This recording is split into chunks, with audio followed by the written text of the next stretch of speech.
Affiliate marketing offers a fantastic opportunity to earn significant income by promoting products and earning commissions. If you're aiming to make $5,000 in affiliate marketing this month, it's possible with the right strategies and consistent effort.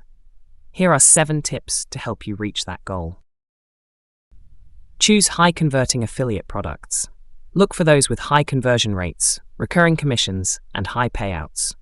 Target a profitable niche with high demand and low competition, such as finance, health, technology, and lifestyle.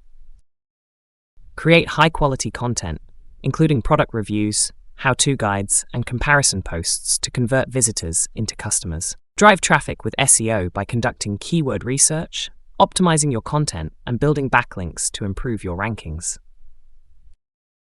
Leverage social media to promote your affiliate offers by sharing content and engaging directly with audiences on various platforms.